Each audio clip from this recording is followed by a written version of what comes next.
Bom dia a todos. Eu queria agradecer aí o convite para participar depois dessas brilhantes apresentações.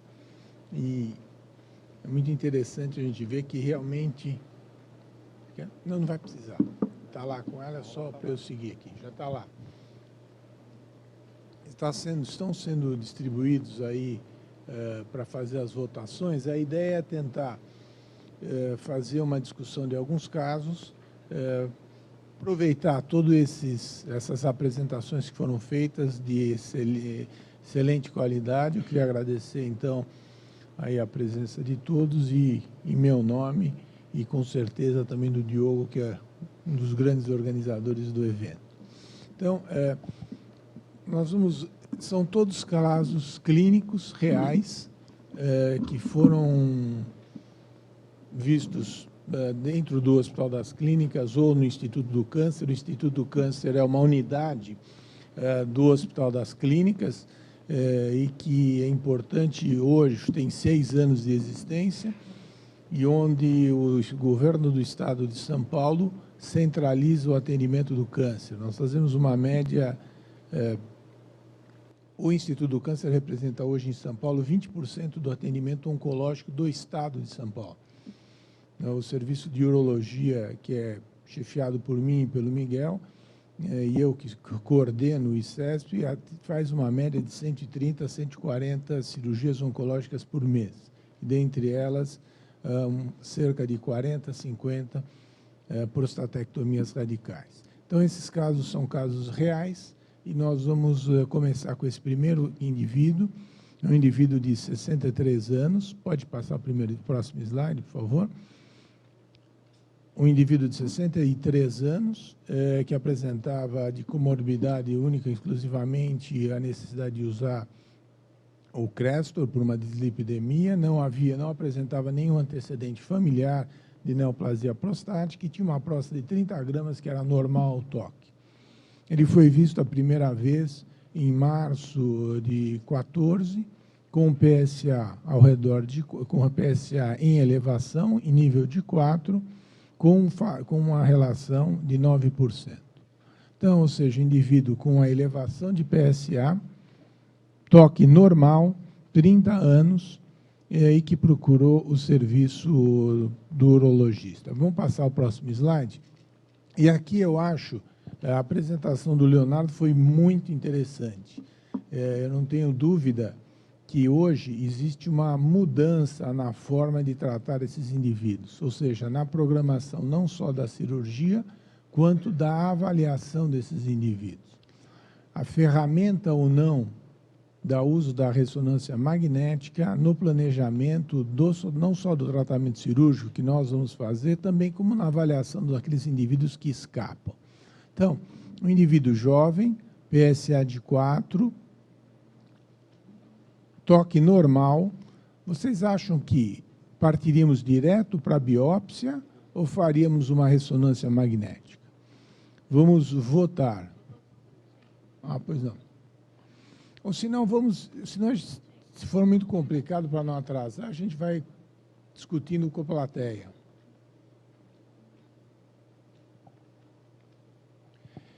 Queria aproveitar que o Leonardo está aí, colocar ele na roda, está ali, e vamos colocá-lo na roda.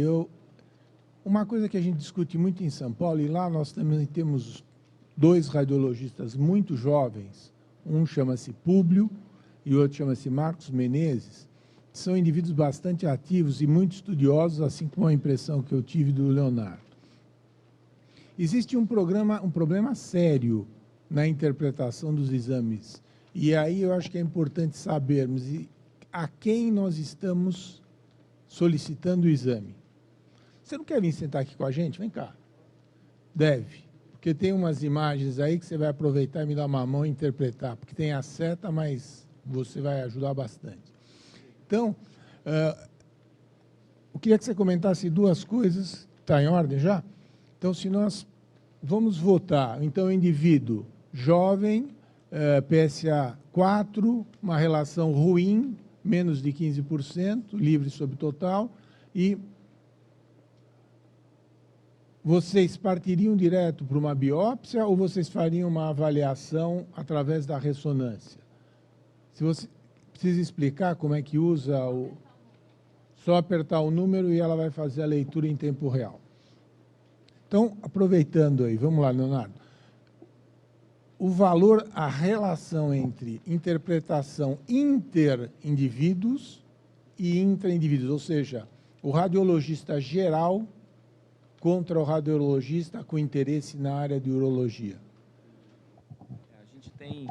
Isso está ficando bem claro hoje. Você tem o radiologista geral, que fora de São Paulo é o que domina o mercado, ele vê do crânio ao pé.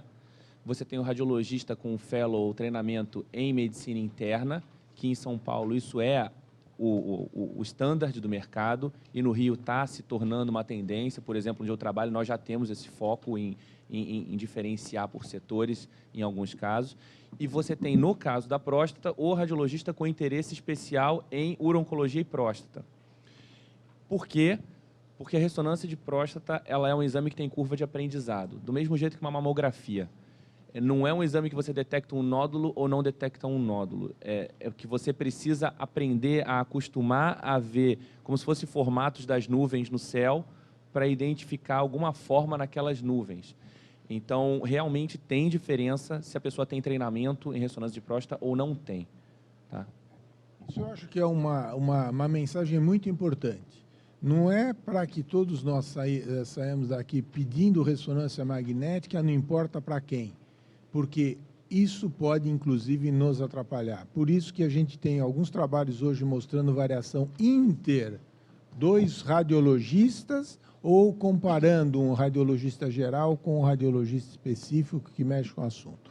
Esse indivíduo, então, a plateia é 62%, talvez em reflexo à apresentação brilhante do Leonardo, mostrando as vantagens, optou por fazer a ressonância magnética para tentar auxiliar. Nesse caso, não foi pedida a ressonância, vamos passar ao próximo. Esse indivíduo realizou uma biópsia, mostrou comprometimento, um Gleason 7 de 19 fragmentos positivos. Passo próximo, a cintilografia desse indivíduo era normal. Passo próximo. Pode passar o próximo, que esse daí já foi, por favor. E alguns detalhes que eu gostaria que você mostrasse. Não sei se você consegue avaliar por aí ou quer ver aqui. Faz alguns comentários para nós. Pointer com laser. O segundo parágrafo é o relevante aí para dizer, né? Zona nodular que posicional em T2. Obrigado. Acometendo as porções mediais e posteriores da zona periférica, apical e média esquerda e tudo mais, determinando retração capsular. A alteração está aqui no T2, é essa lesão focal aqui, posterior ou posterolateral. Aqui é a difusão bruta e aqui é o mapa da difusão, o mapa de ADC, mostrando que a anomalia focal ela bate no mesmo lugar. Ele marcou aqui, em outra localização, né, aqui era a curva da lesão que ele descreveu que estava aqui. Essa curva não é uma curva francamente suspeita, mas o PIRADS da difusão aqui está 5 e o PIRADS da lesão aqui no T2 está 5 também. Esse PIRADS aqui seria ou 3 ou 2. Tá? Mas ele marcou uma outra área daqui na perfusão que também merece ser avaliada. Eu não sei se está no mesmo plano que essas outras imagens. Mas essa daqui bate bastante com o que a biópsia está dizendo. Tem uma informação adicional, evidentemente, ele só está vendo alguns cortes, não está vendo o exame inteiro, que existe uma informação de uma retração capsular. Eu acho que isso daqui é uma coisa que nós vamos ter que aprender a olhar no exame e confiar ou não nos olhos do colega que viu. Então, esse indivíduo é um indivíduo que tem um PSA baixo, uma próstata de 30 gramas, ele tem um toque normal e uma ressonância que sugere uma retração capsular. Passo próximo, por favor. Passo próximo, esse já foi lido. O que a plateia gostaria de fazer com esses indivíduos? Vigilância ativa, uma radioterapia externa, braquiterapia, uma prostatectomia radical associada com uma linfadenectomia estendida ou obturatória. Se vocês quiserem votar, por favor. –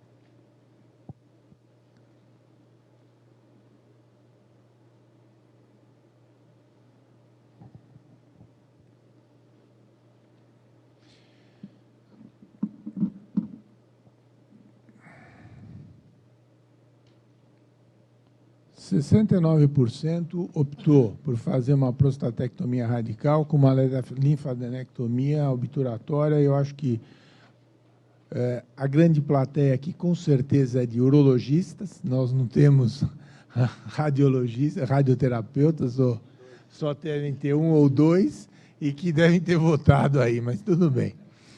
Esse indivíduo, vamos passar ao próximo, esse indivíduo foi submetido a uma prostatectomia robótica em junho de 2014. O anátomo patológico foi um Gleason 7, 4+3, com comprometimento de 7% do volume glandular. As margens estavam todas negativas e foi um PT2 N0. Vamos passar ao próximo. Eu acho que aqui eu queria mostrar, dá para ver nitidamente, vocês observem que nós temos dois planos aqui, olha. Aqui nós estamos bem junto à próstata, e aqui vocês observem que tem um tecido que cobre, como se fosse uma pequena lamela de tecido junto à região lateral, e aqui a gente pode ver a representação. Esse fragmento desta região, nós estávamos mais junto da próstata, pela cápsula, mais junto da cápsula, e observem que nesta região nós trouxemos um pouco de tecido junto do espécime, de tal forma para proteger essa região. Ou seja, sem dúvida nenhuma, hoje eu tenho a impressão, e acho que todos concordam, e a cirurgia robótica mostra isso como, no meu modo de ver, uma vantagem, permitir-nos ter uma informação mais precisa e mais real do que nós estamos fazendo. Então, eu acho que essa pode ser, ainda não está documentado. Alguns trabalhos no último ano sugeriam que era melhor os resultados com a cirurgia robótica, mas isto pode ser uma vantagem, a definição de um plano mais próximo ou um pouco mais distante, que a magnificação pode nos auxiliar para conduzir esses casos. Passo próximo. Esse indivíduo evoluiu muito bem, está continente após a retirada da sonda. Vamos ver um caso seguinte. Eu vou tentar ser um pouquinho mais rápido nas apresentações, pelo adiantar da hora, para que todos possamos aí depois ter um intervalo para a tarde. Vamos passar ao próximo. Esse é um outro caso, um indivíduo de uns 53 anos, sem comorbidades, uma próstata de 40 gramas. Ele, em agosto de 2010, veio procurar para ser atendido por nós, e aí ele trouxe, e aqui eu acho que é uma coisa muito importante, ele trouxe a história do PSA. Isso é um dado que eu acho que sempre deve ser valorizado. O PSA não pode ser visto como uma fotografia. Se nós tivermos informação dos PSAs antigos dos indivíduos nos últimos anos, é muito interessante para o nosso raciocínio. Se é um PSA em ascensão, ou se o indivíduo nos aparece um dia com PSA de 4, mas ele tem exames nos últimos 5 anos que o PSA sempre teve ao redor de 4. Isso nos deixa muito mais tranquilos de como abordar esse indivíduo, uma vez que não está progredindo o PSA, e nós sabemos que se o indivíduo é um portador de uma neoplasia, em geral esse PSA sobe algo em torno de 0,75 ao ano. Exceção rara são aqueles indivíduos que têm uns tumores muito indiferenciados que podem não produzir o PSA. E aí nós sabemos que, infelizmente, são péssimos candidatos para serem seguidos pelo PSA. Mas, nesses casos, em geral, é o toque, e por isso que o Conrad mencionou a importância de nós sempre fazermos o toque no acompanhamento dos nossos indivíduos. 10%, 5% a 10%, o toque pode mostrar o diagnóstico que o PSA pode não fazer. Então, esse indivíduo, vamos passar ao próximo, tinha um PSA elevado, uma próstata de 41 gramas, e ele fez uma biópsia. E essa biópsia mostrou um adenocarcinoma, um Gleason 8, 4+4, vocês lembram que nós estamos aí em 2010, estava se começando a discutir o valor da ressonância. Ele tinha 13 fragmentos comprometidos com uma extensão de até 100%. Cintilografia normal. E aqui, vocês acham que é importante fazermos a ressonância ou partiríamos para um tratamento imediato? Se quiserem votar, por favor.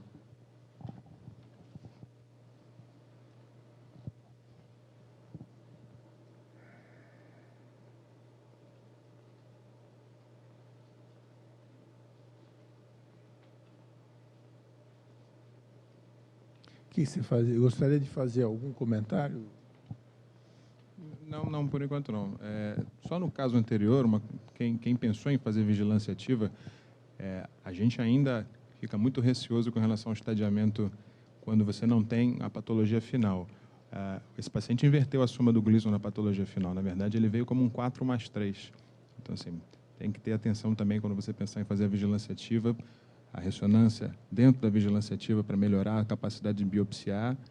É importante você ter certeza de que você está tratando o câncer correto, né? Nesse caso, de 3+4, você partiu para 4+3, então a cirurgia foi mais bem indicada ainda, o benefício que esse paciente teve. Em cima disso, do que o Diogo falou, não tenham dúvidas. Nós sabemos que 30% daqueles indivíduos que têm uma avaliação histológica por biópsia, a peça cirúrgica, em geral, em 30% tem um aumento do estadiamento na peça cirúrgica. Por isso é importante, inclusive em alguns programas de vigilância, repete-se a biópsia com 3 meses, para tentar classificar de forma adequada, e aí também se associa a ressonância. Então, a conduta aqui, esses indivíduos da plateia foi que 66% partiria para um tratamento imediato e 34% fariam a ressonância. Eu acho que, nesse caso, frente ao que o Leonardo colocou, frente ao que nós estamos vendo, para mim parece importante, eu acho que nós deveríamos valorizar muito a ressonância desse indivíduo. Ele tem 100% em todos os fragmentos comprometidos, um Gleason 8, um indivíduo de muito risco, e nesse indivíduo nós optamos por fazer uma ressonância magnética. Pode passar o próximo, por favor? Se você puder comentar para a gente. Então, as imagens aqui estão, em cima está o T2, embaixo a difusão, mostrando lesões suspeitas bilateralmente. Aqui uma área nodular, reparem que o contorno capsular está aqui, ele é abaulado focalmente. Olha, o contorno posterolateral ele fica abaulado. Aqui à direita ele não só fica abaulado, como ele fica espiculado. Mas veja, esse paciente é pós-biópsia. Então, a biópsia em si, ela pode gerar estriações na gordura periprostática que atrapalham a nossa vida. Eu teria tido muito mais tranquilidade em sugerir extensão extracapsular se esse fosse um exame pré-biópsia. Aqui, do mesmo jeito, no ápice à direita, ó, espiculações na gordura periprostática e a difusão corroborando os achados, acho que está mais fácil de eu ver até ali, com áreas escuras ou hipointensas, né, com restrição à difusão nas mesmas localizações do T2. O coronal, que o urologista gosta de ver, que parece o plano cirúrgico, mostrando que as lesões suspeitas estão aqui bilaterais. E, deixa eu ver, parece que essa daqui, ela toca a base da vesícula seminal esquerda. As vesículas seminais, elas estão com espessura preservada, mas quando a lesão toca a base da vesícula seminal, principalmente se tratando de um Gleason 8, existe o risco de ter focos de extensão direta, né, de T3B.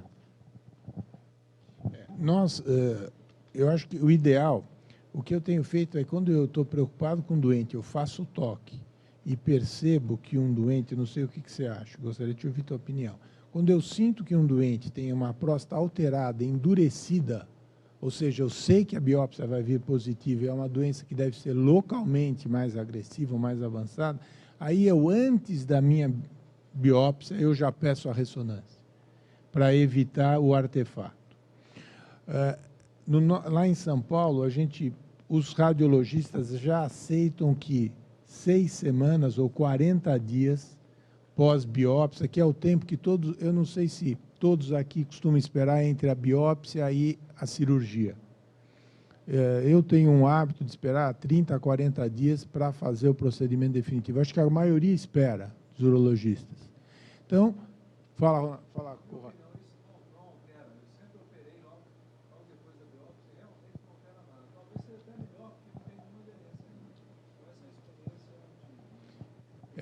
Eu tenho, a minha impressão, eu tenho medo de ter, pela biópsia, o tecido estar mais friável, ser mais difícil. Mas eu nunca operei precocemente. Eu não sei se imagina. Não tem paciência de esperar. O que a gente observa dos exames pós-biópsia é que eles vêm muito sujos. A impressão que eu tenho é que, em geral, eu espero 40 dias e quando eu fico preocupado com o achado da histologia e com o encontro da biópsia, eu espero imediatamente antes de operar. Eu já sei que eu vou operá-lo, eu repito com 6 semanas, que é mais ou menos no período, isso é adequado. Esse paciente é um paciente de alto risco, né? Então, a gente está frente a um paciente de alto risco que pode ter doença localmente avançada, que a gente sabe que o tratamento provavelmente ele vai ser multidisciplinar. A cirurgia vai bem para esse paciente, né? Agora, você vai ter que discutir com o doente os riscos de você precisar da cirurgia e completar com outras formas de tratamento. Então, acho que a ressonância, ela te ajuda a planejar a cirurgia, você sabe aonde você tem que ser mais agressivo e aonde você, eventualmente, pode tentar uma preservação maior, e já te ajuda a planejar o futuro desse doente, já falando para ele se ele tem lesão próximo ao ápice, que é difícil de você conseguir individualizar, ou o risco dele precisar da complementação do tratamento cirúrgico. Então, acho que talvez as respostas estejam refletindo também a disponibilidade que a gente tem com a ressonância. Não, a gente não tem essa prática, né, tão intensa aqui, né, na nossa comunidade, no nosso meio, da ressonância. Isso acho que é uma tendência que, talvez, se você repetir essas perguntas daqui a algum tempo, né, as respostas vão ser diferentes.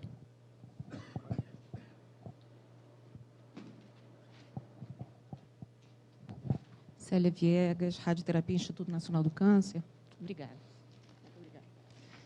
Esse é um paciente que, em todos os nomogramas, ele tem risco altíssimo de comprometimento de vesícula seminal e linfonodo pélvico. Uma sugestão seria, além da ressonância com detalhe para avaliação da glândula prostática, superfície, vesícula seminal, seria extensão para a pelve, porque, uma vez identificado o linfonodo, já mostra a necessidade desse paciente de um tratamento bastante mais agressivo. Comentário perfeito. É claro que a gente, nesse indivíduo, é importante, esse indivíduo fez uma avaliação, eles abriram um pouco a janela na ressonância e conseguiram identificar que não havia gânglios aparentemente comprometidos. Excelente intervenção. A ressonância funcional da próstata, ela inclui sequências que vão de L4 a L5 até a cabeça do fêmur, justamente por causa disso. Tem trabalhos mostrando, inclusive, que se a ressonância pélvica é negativa para metástase, é muito baixa a chance de você encontrar metástase por cintilografia em qualquer outro sítio. Então, a gente já inclui isso, e a avaliação linfonodal também, logicamente, notando-se as limitações da ressonância sem contrastes específicos para linfonodos. O que ele acabou de comentar é uma avaliação pela ressonância da coluna lombosacra. Isso eu tenho o hábito de fazer em doentes que têm um PSA alto, acima de 20, que a gente está preocupado e que a cintilografia não pode, que às vezes não mostra. Tem alguns trabalhos, tem um trabalho clássico que foi publicado há uns 5, 6 anos atrás, que ele mostra uma vantagem de algo em torno de 20% do diagnóstico naqueles indivíduos de alto risco, comprometimento ósseo da coluna lombosacral. Tá? Então, vamos passar ao próximo. Então, esse indivíduo tinha uma doença Gleason 8, 100% do comprometimento dos fragmentos, e vamos votar. Quais seriam as opções?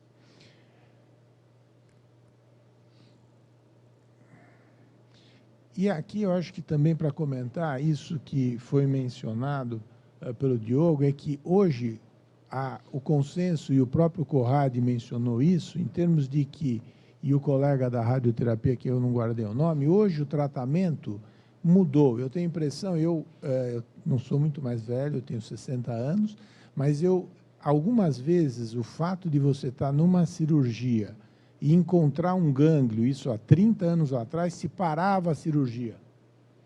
Suspendia-se a cirurgia, certo? e não se operava o doente. Isso mudou totalmente. Hoje o Conrad mostrou a linfadenectomia de resgate. Se discute hoje. Assim como, quanto mais agressiva a doença, hoje é um consenso já bem estabelecido que o tratamento é multimodal. Nós tivemos um evento que o Conrad até abriu em São Paulo, que veio o pessoal do Memorial, e discutimos casos. Alguns desses casos foram apresentados por eles também. Então, hoje, o tratamento é multimodal. O indivíduo você opera, tem a informação, já conversa com o seu doente para informá-lo que isso vai ser uma parte do seu tratamento, provavelmente, porque a sua doença é mais agressiva, nós vamos ter que associar as coisas, ou seja, cirurgia, radioterapia e, por muitas vezes, até bloqueio hormonal associado à radioterapia, dependendo do caso. Então, a maioria sugere, então, uma prostatectomia radial e uma linfadenectomia estendida, e foi isso que foi feito. Esse indivíduo, então, foi operado em novembro de 2010, ele tinha um Gleason 4+3, vamos passar o próximo, desculpe, um Gleason 4+3, existia uma infiltração da cápsula e do tecido extraprostático à esquerda, mas o cuidado alertado pela ressonância permitiu que viessem margens livres. E esse do indivíduo foram retirados 21 fragmentos, sem nenhum deles estar comprometido. Então, era considerado um PT3AN0. Com 3 meses, vamos passar o próximo, por favor, esse indivíduo, após a cirurgia, linfadenectomia, PSA era 9,1, PSA 0,12. Repetimos o PSA 30 dias depois, 0,18. Esperamos um pouco, levando em consideração, assim como o colega comentou, da radioterapia, sobre o divisor de águas, que é meio que aceito, porque tem uma curva que mostra que cada ponto que sobe de 0,1, 0,2, 0,3, cai o resultado com a radioterapia. Tem um trabalho também muito bonito sobre isso. Passo o próximo, por favor. E agora, PSA 0,2, o que faríamos com esse indivíduo? Agora, eu gostaria, pena que nós não temos um patologista aqui, mas se nós olharmos, a peça veio margens negativas, gânglios negativos, era um Gleason 8. Por que esse indivíduo não melhorou, não caiu? Aí é aquela dúvida, nós estamos com uma doença à distância ou nós estamos com uma doença que a patologia... Eu fui conversar há um tempo atrás com a nossa patologista, eles cortam, evidentemente, a cada 5 milímetros, eu não sei como é que é aqui, mas, em geral, os patologistas cortam a cada 5 milímetros o fragmento. Provavelmente, a única explicação que possamos ter é que, no meio, tinha uma lesão que ela não conseguiu, não zerou, volta uma para trás. O PSA nem caiu, desculpe, ou seja, não zerou, era 9,1, foi para 0,12, ficamos em dúvida, confirmou 0,2. Passo próximo. O que vocês proporiam para esse indivíduo? PSA de 0,2, vamos votar. Acompanhamento, bloqueio androgênico, uma radioterapia de resgate e aquela discussão. Radioterapia de resgate associado a bloqueio androgênico.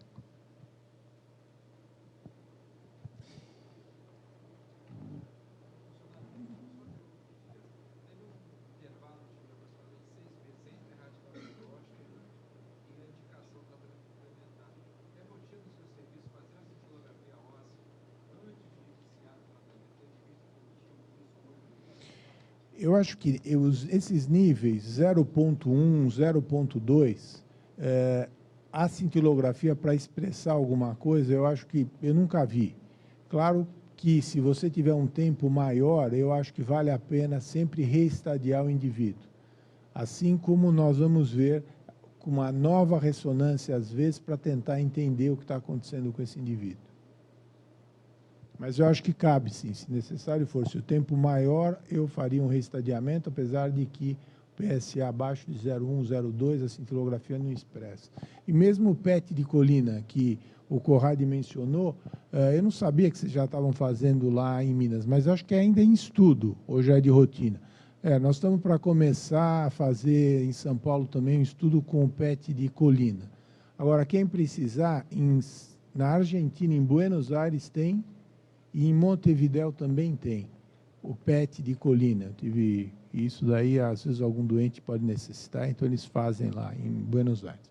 Então, esse indivíduo, então, que não caiu de forma adequada o PSA, confirmou 0,2, a grande maioria sugeriu radioterapia de resgate. O colega que fez a apresentação da radioterapia está aí? O que você pensa em termos de radioterapia isolada ou radioterapia associada ao bloqueio, em analogia aos estudos que mostram que quando você tem doença, tratamento de uma neoplasia prostática, melhor a associação com um bloqueio hormonal? Você que fala 2 palavras para a gente rapidinho em voz alta.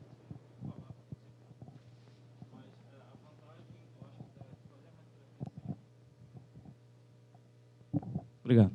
A vantagem de fazer a radioterapia sem um bloqueio é que, se a gente tiver uma resposta ao PSA, a gente está determinando que a doença realmente estava na loja prostática. O PSA ainda é um PSA baixo. Eu acho que esse doente, apesar da margem negativa na peça, tem um alto risco de margem comprometida de fato. Tá? Então, acho que provavelmente a gente não conseguiu detectar essa margem comprometida e ele deve ter doença na loja. Então, eu faria radioterapia exclusiva, acompanharia esse PSA. Ele caindo, a gente acertou o local de falha.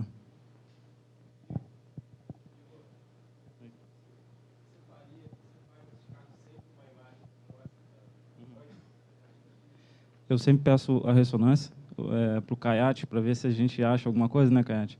Porque, eventualmente, a gente se surpreende com uma estrutura que pode ser já uma recidiva, eventualmente um resquício prostático, e a gente vai fazer uma focalização da nossa dose naquela região.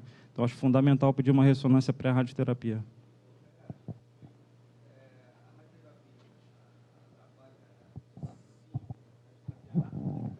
A pergunta é se a radioterapia atrapalha a interpretação da ressonância, é isso? Não atrapalha, é importante saber o que foi feito. A ressonância de próstata, você acaba adquirindo assim, o conhecimento do que foi feito. Você começa a ver, isso aqui foi feito por via transperineal, foi feito por laparoscopia, abriram o peritônio aqui, não abriram o peritônio, foi retropúbica, e a radioterapia também. Quando a radioterapia é primária, ela queima a próstata inteira, faz a ablação do tecido prostático e perde a definição zonal. A próstata fica toda cinza. E você fica extremamente dependente das técnicas funcionais. Quando ela é feita de resgate, né, na verdade a ressonância é feita antes da radioterapia de resgate ou adjuvante, justamente para tentar localizar algum foco que esteja justificando o aumento do PSA no leito. Lógico que a gente estende também para pegar os tecidos periprostáticos, os ossos até L4, L5, linfonodos e tudo mais. Um dado interessante que eu estava até discutindo com o Igor antes, é que às vezes a gente olha a ressonância e a gente fala assim, caramba, parece que ficou um lóbulozinho de próstata ali. E que não tem cara de tumor, tem cara de próstata que restou. E o paciente tem PSA elevado, e como é só um pedacinho de tecido e você não consegue dizer se tem ou não tem tumor ali, né, acredito que eles tratem como sendo. Mas a impressão na ressonância é que fala, caramba, ficou um pedacinho de próstata, e essa próstata pode estar elevando o PSA, não necessariamente tendo tumor. Como é que a gente vai tirar essa dúvida? Eu não sei. Isso daí é muito importante em relação àquilo que você perguntou sobre reestadiamento.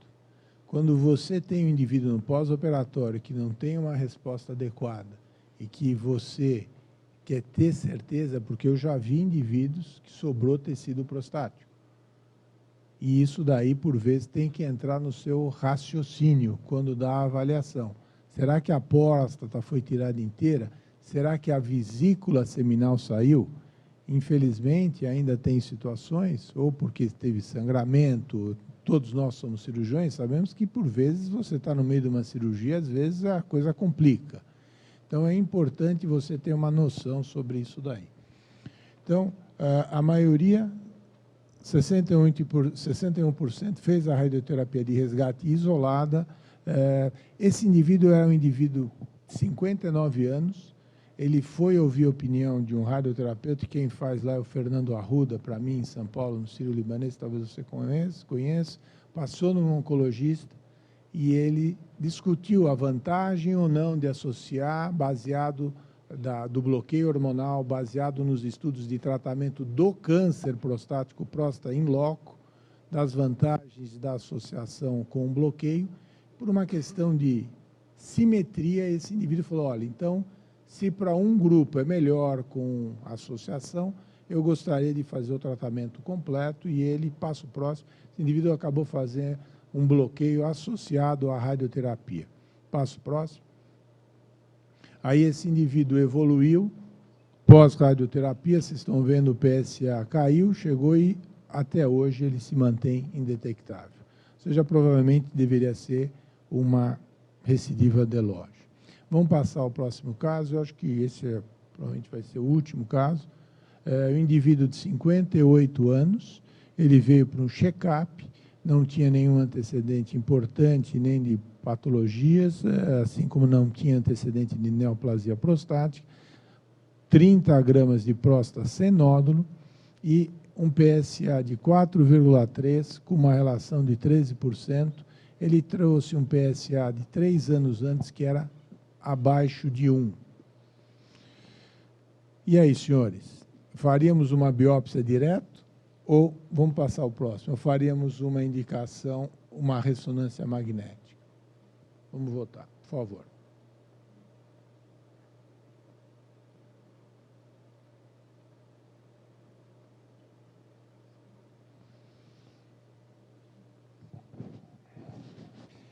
Agora, o Diogo está fazendo uma pergunta que eu fiz também lá em São Paulo, muitas vezes para o nosso radiologista. Então, o Diogo perguntou para o Leonardo se ele faria com bobina endorretal ou com aparelho 3 Tesla.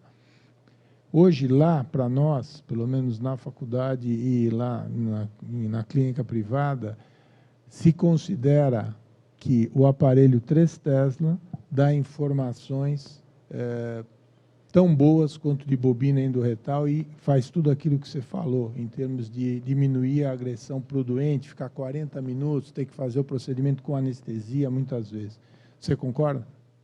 Eu concordo, e os estudos que foram feitos mostrando a vantagem da bobina endorretal, a vantagem assim, marcada da bobina endorretal, eles foram feitos em aparelhos de geração mais antiga. É lógico que bobina endorretal é melhor do que sem bobina endorretal. A pergunta é se justifica o prejuízo. Na nossa opinião, no dia a dia, não justifica. O tumor que você tem que identificar, você identifica, com ou sem bobina endorretal. O que ela vai acrescentar é uma segurança de que você está tendo uma qualidade de imagem que te permite afirmar. Mas, para o paciente, eu não sei se vale. Você acha que, baseado naquilo que ele falou, num reestadiamento, onde você está procurando uma pequena área de meio centímetro ou de 10 milímetros de uma recidiva de loja prostática, você imagina que a bobina, neste caso, seria mais útil? Eu acho que tem sentido, sim. Eu não consigo dizer se é mais útil, porque é muito difícil você comprovar, você ir lá e biopsiar para dizer o que tem. O desenho do estudo é muito complexo. A sensação é de que a bobina ela dá um detalhamento melhor se você está fazendo um 1,5 Tesla. Mas no 3 Tesla também a gente enche o reto com gel endorretal, justamente para promover essa distensão do leito também, e o resultado tem sido satisfatório. Então, se o paciente for ficar muito refratário à bobina endorretal, não é isso que tem que ser que vai tirar ele de fazer o exame. Tá? A bobina vai acrescentar, mas ela não pode tirar. Perfeito. Esse indivíduo acabou fazendo a biópsia, vamos passar ao próximo, e apareceram 6 de 14 fragmentos positivos, todo à esquerda. E aí, a cintilografia passo próximo, foi normal, e aí eu acabei pedindo, pós-biópsia, pelo número representativo de fragmentos, uma ressonância. Vamos passar ao próximo. Passo próximo, por favor. Então, tem uma imagenzinha, né, pesada em T2, e a outra da difusão. O sinal da seta está mostrando muito bem, né, essa alteração focal hipointensa em T2 aqui no ápice à esquerda, corroborando aqui pela difusão, com o hipossinal no mapa de ADC da difusão, mostrando que tem restrição à difusão na área onde tem alteração no T2. O exame foi foi feito com bobina endorretal esse exame e, a princípio, por aqui, essa pequena areazinha, ela aparentemente respeita o contorno capsular. E reparem que a bobina endorretal é tudo isso aqui, ó, esse negócio aqui é o gás dentro da bobina endorretal, ela esgarça o reto, ela estica o reto, então ela aproxima o reto da cápsula prostática. Então, uma das críticas ao uso da bobina endorretal indiscriminadamente é que ela pode superestadiar o câncer quando ele estaria um pouco mais longe da cápsula. Tá? Então, aparentemente, a lesão fica restrita aqui, essa pequena lesão.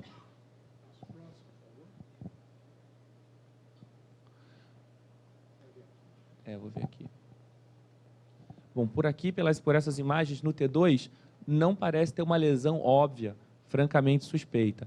Tá? Na perfusão, mostra que tem uma alteração focal muito significativa aqui à esquerda, do mesmo jeito aqui onde ele está marcando, que tem, apesar de não ter aquela curva com washout, mas ela tem um wash-in mais intenso e mais elevado do que o controle feito do outro lado. Só que, por aqui, os achados não estão absurdamente suspeitos. Por aqui, a ressonância ficaria como aquela lesão de moderada suspeição que pode representar a atipia ou tumor de baixo grau. De novo, a ressonância não vai dar diagnóstico histopatológico, mas não tem evidências francamente agressivas de tumor aí. Vamos passar ao próximo, por favor. Esse indivíduo foi operado e realizou uma prostatectomia radical retropúbica com a linfadenectomia. E aqui, no caso, ele apresentava uma margem lateral esquerda focal, 2 milímetros. Naquela época se valorizava a margem, qual era o padrão histológico da margem, e se discutia, porque apareceram alguns trabalhos falando que se naquele local da margem o Gleason fosse mais ou menos favorável, poderia ter importância no segmento. Então, esse indivíduo tinha uma margem positiva, uma prostatectomia que mostrou um Gleason 7, 3 mais 4. Passo próximo, por favor. Vamos votar. O que faríamos? Observaríamos esse PSA aos 3 meses ou passaríamos a fazer uma radioterapia adjuvante? Continente.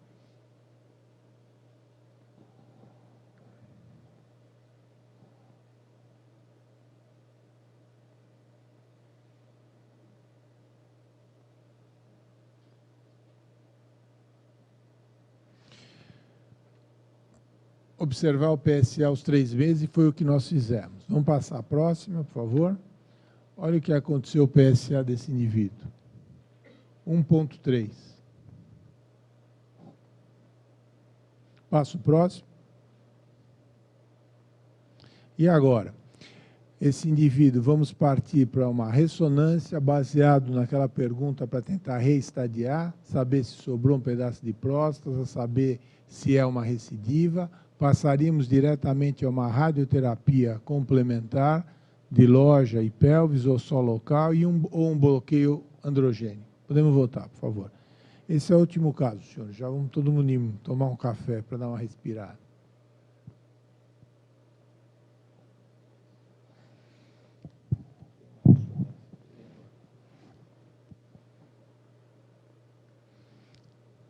Você está vendendo peixe, hein, meu? Está valendo.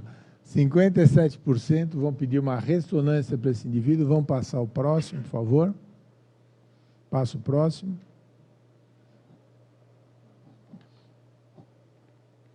Se quiser ver aqui primeiro.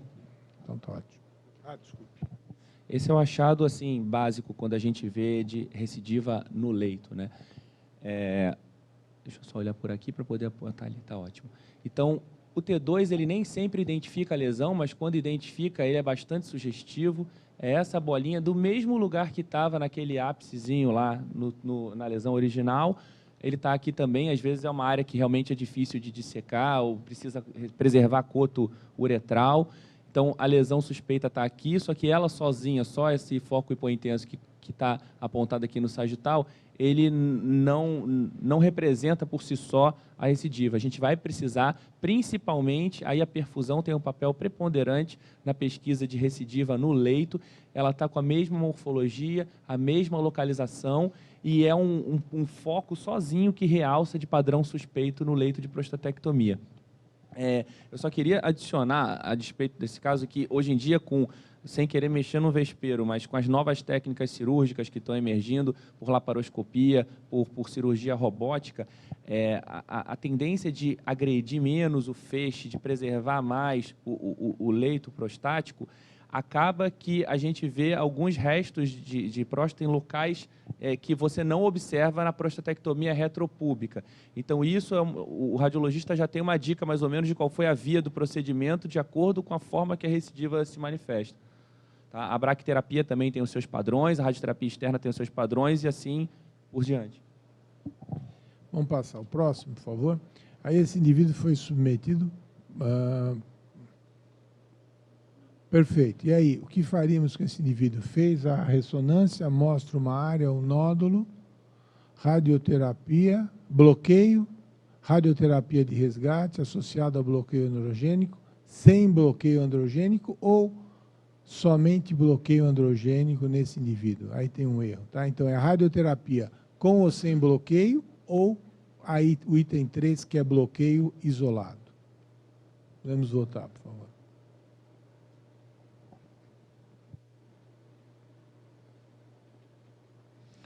A grande maioria fez radioterapia associada, está meio dividido, com ou sem bloqueios, também não tem uma resposta na literatura. Aquele caso anterior, pode passar o próximo, nós associamos porque o indivíduo, na dúvida, aceitou. Esse indivíduo também jovem falou, não, eu não gostaria de associar, eu quero fazer só a radioterapia. Passo o próximo, por favor. Esse indivíduo se manteve bem 3 anos pós-radioterapia, vinha se mantendo, mas o PSA começou a subir após radioterapia. Um PSA de 4,5, assintomático, a avaliação radiológica e cintilográfica não mostravam metástase, nenhum comprometimento. Em fevereiro de 2012, PSA de 18, um tempo de duplicação menor do que 5 meses, queda do estado geral, ou seja, esse indivíduo começou a ficar sintomático e começou a ficar sintomático, e o tempo de duplicação, aqui é um daqueles gatilhos, né, que ninguém sabe ao certo. Qual é o momento de tratar aqueles indivíduos que estão escapando? Quando o tempo de duplicação é menor do que 6 meses, menor do que 3 meses, alguns sugerem um PSA acima de 10. Então, esse indivíduo tinha um tempo de duplicação menor do que 5 meses, queda do estado geral, PSA de 18. O que faríamos com esse indivíduo? Vamos voltar. Observação, um bloqueio hormonal completo ou somente com o Zoladex.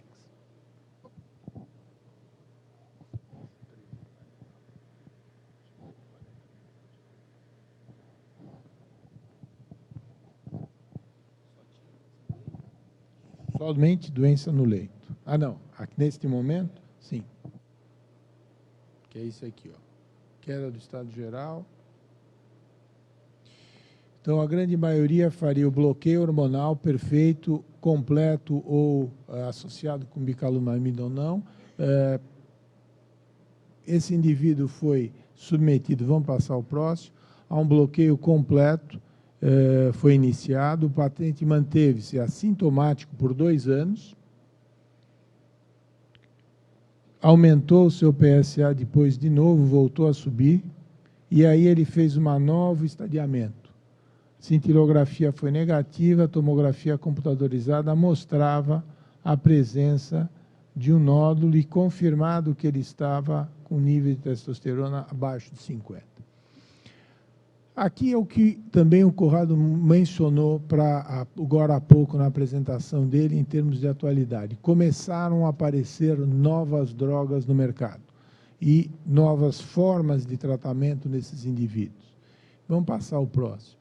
Então, esse é um indivíduo que já escapou ao bloqueio androgênico, já fez a rádio lá atrás, escapou ao bloqueio androgênico, tem uma doença, presença de gânglios. Qual é a conduta? Passaríamos a fazer uma quimioterapia, o aparecimento de novas drogas, a biraterona já aprovada, o rádio é um radiofármaco que está em estudo, a enzalutamida no nosso meio ainda não está aprovada, então ela fica meio sob júdice aqui. O que propor para esse indivíduo? partiríamos neste momento com doença à distância, sintomático, a quimioterapia, ou nós temos uma opção aí de tratamento? 56% optou pelo uso da abiraterona. Isso tem uma importância muito grande para nós, urologistas. Todos nós que tratam, a grande maioria, não sei como é que é aqui no Rio, mas a grande maioria de nós em São Paulo acaba fazendo bloqueio nos seus doentes, porque é aquele doente que se acompanha e você usa o Zoladex, bloqueia aquele indivíduo e vai o seguindo. Esses indivíduos, no momento, infelizmente, ninguém sabe, com 2 ou 4 anos, vão escapar do controle. Uma vez escapado do controle, eu costumava encaminhá-lo para um oncologista. E agora nós vamos viver uma fase de transição, porque essas medicações, que é a enzalutamida, vamos passar ao próximo, é uma medicação que, como já foi mencionado, esses estudos novos estão aparecendo, é uma medicação que se usa por via oral. Você tem que associar com prednisona, mas uma dose mínima, porque ele é um bloqueio de uma enzima, tá? É um inibidor seletivo de uma enzima que age na produção da testosterona. E ele consegue, pode passar o próximo, fazer algo que é o bloqueio de todos os sítios, quer seja da glândula adrenal, como também hoje existem novos ensaios mostrando que a própria célula tumoral produz a testosterona que realimenta esses tumores. De tal forma que essa droga, que se chama Zytiga, que é a abiraterona, ela consegue, de tal forma, bloquear a testosterona produzida no testículo, na suprarrenal e pelo próprio tumor, de tal forma que ela consegue promover um bloqueio universal da produção de testosterona. E aqui nós vamos viver o que o mundo todo já vive nos Estados Unidos, que é a discussão de quem vai prescrever esse remédio, se é o urologista, se é um oncologista. Isso vai seguir, eu acho, as particularidades de cada um dos centros e de cada um dos locais. Tem muito urologista que vai prescrever, outros não vão prescrever. Mas eu acho que todos nós temos que saber que é uma nova droga no arsenal. Os estudos mostram uma resposta desses indivíduos. Não muda a evolução natural. Mas o que acontece hoje, o que é a neoplasia prostática? Eu tenho a impressão que a doença prostática é como se fosse uma doença crônica no indivíduo. Nós hoje vamos empurrando a doença para lá. Então, você faz uma coisa, depois aparece a abiraterona, hoje está se discutindo qual é o papel, quem vem primeiro, se é a abiraterona, se é a enzalutamida, nos estudos internacionais. No nosso meio, nós temos a abiraterona, ela dá qualidade de vida para o indivíduo, por vezes pode até baixar o PSA, demora para usar, e necessidade de usar opiáceos para tratamento de dor, ou seja, dá qualidade de vida.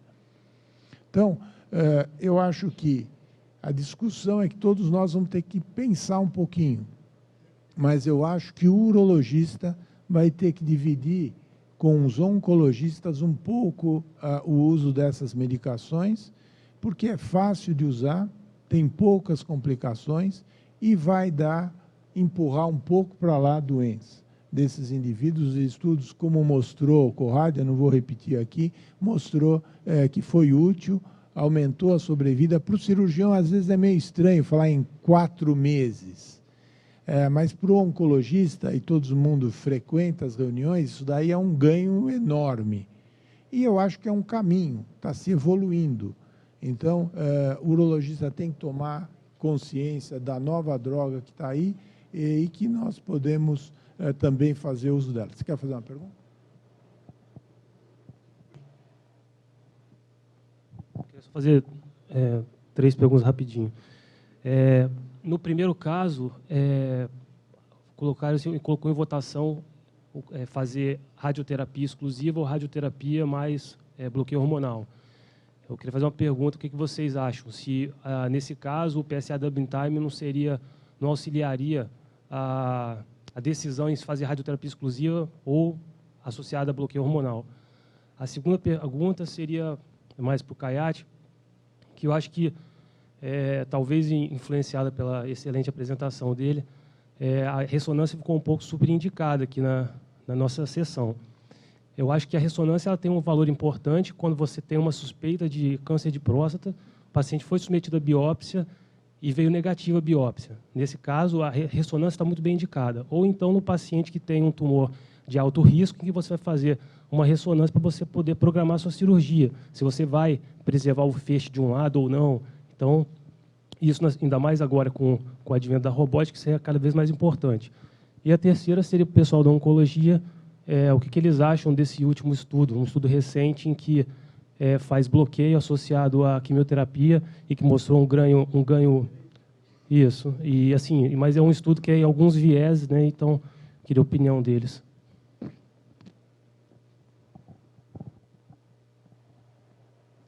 Eu acho que, como urologista, eu não tenho dúvida que a ressonância tem papel, em muitos aspectos está muito claro.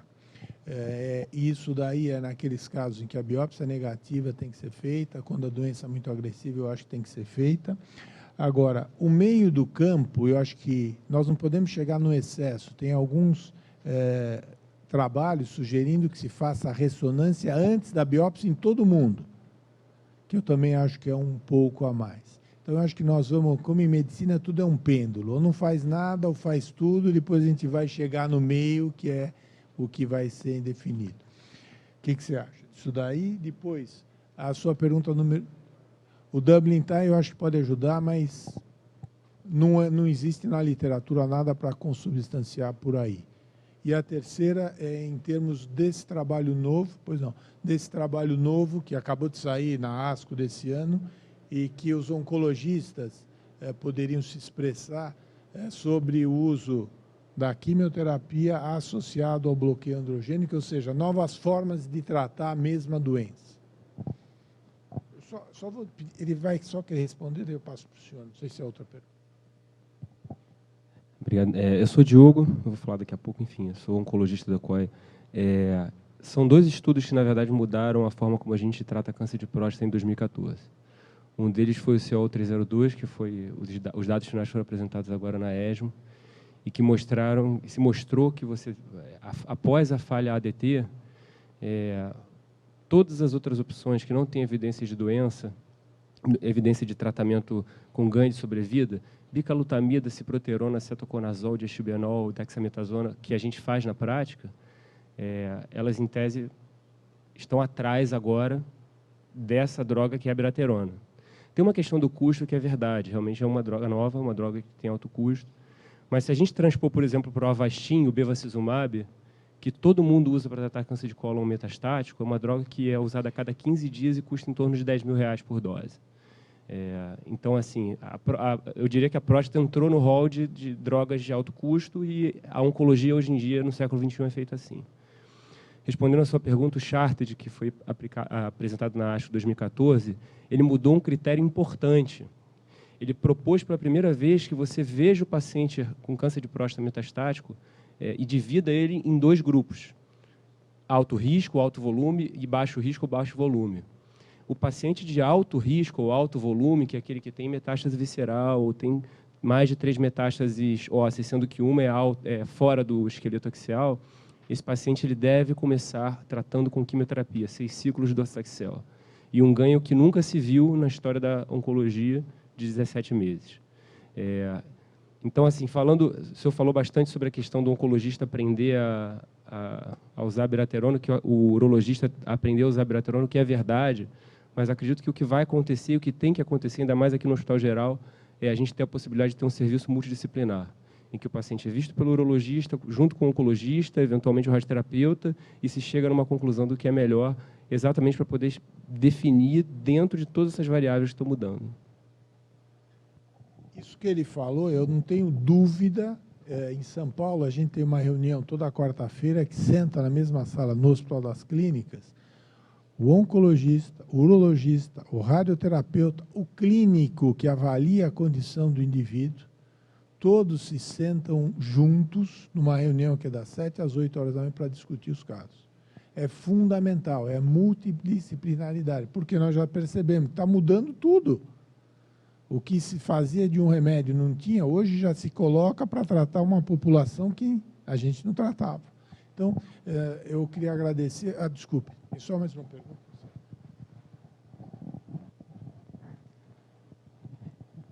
Olha, eu, apesar dos meus cabelos brancos, ainda clinico. Posso dizer a vocês, eu estou muito emocionado. Eu fui chefe do serviço de urologia daqui por 15 anos e vejo como houve uma elevação do padrão urológico daqui do Hospital da Lagoa. Eu fui fundador do Hospital da Lagoa, na época do Hospital dos Bancários. Então, eu estou profundamente emocionado com essa reunião. Agora, eu queria fazer um resumo do que a gente deve fazer. Já sei que deve fazer. Primeiro, a ressonância antes da biópsia. Já aprendi alguma coisa. Segundo, a bobina dá um resultado mais acurado do que sem a bobina. Mas, em compensação, eu ouvi dizer que não é obrigatório usar a bobina. Mas, se ela dá um resultado mais acurado, deve ou não deve ser usado? Na minha opinião, ficaria o seguinte: fazer a ressonância antes da biópsia. E já que a bobina dá um resultado, é melhor usar a bobina. Agora, outra dúvida que eu tenho é que nos colegas que a gente manda fazer a ressonância, nos bons centros aqui do Rio de Janeiro, parece que poucos são os radiologistas que sabem fazer a avaliação com a bobina e com a ressonância. Então, a gente vai fazer o pedido ressonância funcional e colocar um radiologista que sabe. Essa é uma situação difícil, né? Eu acho que o senhor resumiu bem. Então, disso tudo, eu acho que fica aquela informação, que o exame tem que ser pedido, mas com nome. Ou seja, você tem que pedir isso que hoje, por isso que os radiologistas participam nas nossas reuniões também.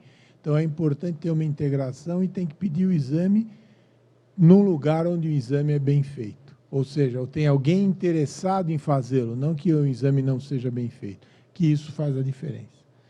Eu acho que podíamos encerrar, que deve estar todo mundo morto. Muito obrigado.